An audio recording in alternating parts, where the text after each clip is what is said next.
Learn to make recapitulation Part 3. About the filter function. To find out data, for example by date, item or other information. Find out or view the contents of data entries by date, using filters. Click Filter and uncheck as follow.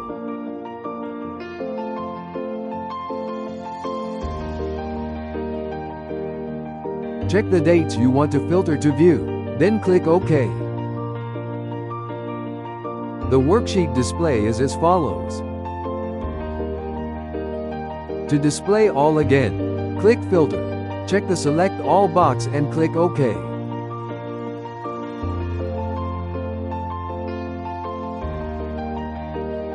To filter the items that want to view, uncheck the Select All box and check the items that want to view, then click OK. Here's how it looks based on the items that want to view. To display all again, click Filter.